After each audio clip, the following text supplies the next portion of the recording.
Well, thank you so much. I'm Tommaso Orusa, and I'm a PhD student at the University of Torino. And now I will present to you this work that have involved also my colleague Samuele De Petris and Filippo Sarvia under the supervision of our professor Enrico Borgogno-Mondino. We have tried to answer the question, how much green can mitigate urban warming? And we have analyzed a long time series of Landsat images. Well, nowadays, urban planners and also inhabitants and public institutions are looking for low-cost methods to boost urban mitigation, heat mitigation, as a response of the joint effect of climate change, ongoing global warming, and also the urban sprawl. As we can see from these literal images, we can see that there are many examples in literature that focus the attention of how the green areas can mitigate the effect of the increasing temperature. Well, we have focused our principal question trying to answer what is the extent that we need to have a mitigation, and how long the green areas can have a real mitigation effect, because the temperature globally, not only locally, are rising. And until what time we can see a real mitigation, then we have only an adaptation effect of the greening and no more a mitigation effect. Well, we have many purposes on our research.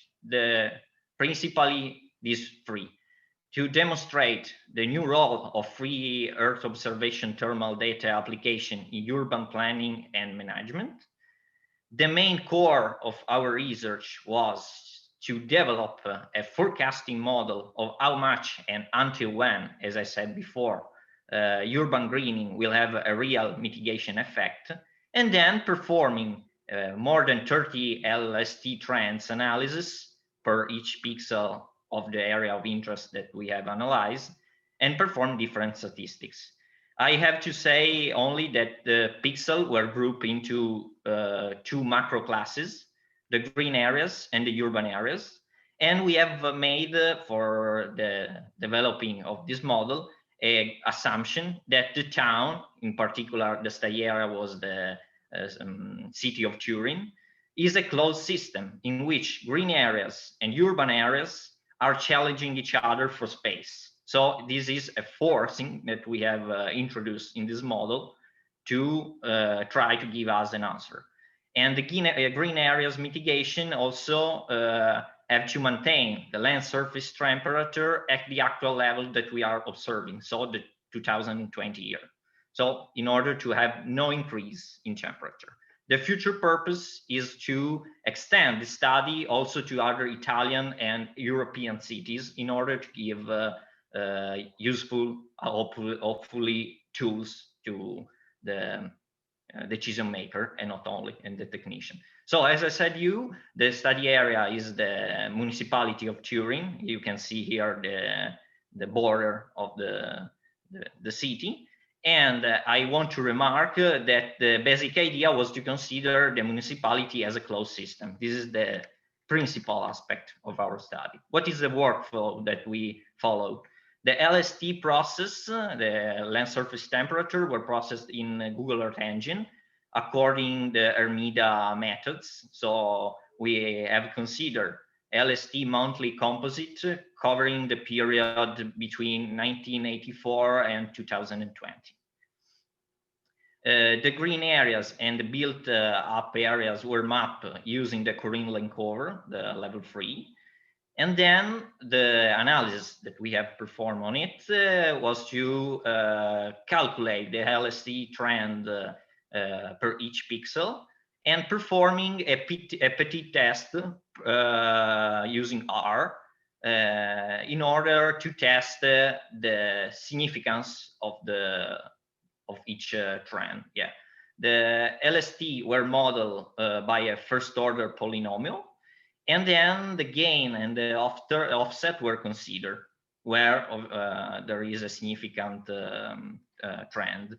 Then for each pixel, each trend were grouping into these two macro classes, as I said before, and we developed the forecasting model, assuming a city as a closed system. Here are reported the analysis that we have made, and in particular, we have also analyzed these different maps. And in figure A, just in the left of my screen, there is the map of the breakpoints occurrences. And in the figure B, we can see the map showing the p-value and the gain estimated for the local first-order polynomial trend performing the petit test. What are the results? Well, in the box plot that you can see, we can see that the gain LST for the built-up areas is higher than the vegetation, as we expected. So there are many studies, as I said before, in literature that said that the green areas has a real effect in mitigating temperature. The box plot report the degrees Celsius per month of increasing. In the two equations, equation A, equation B, it can be easily noticed from the offset that green areas show an average temperature about 4.75 degrees lower than the built-up areas in 1984. Today, the green areas and the built areas as well, the difference is 5.39 degrees, in spite that both the classes have increased their temperature, as we can see from the trends in the slide that I have shown you before. After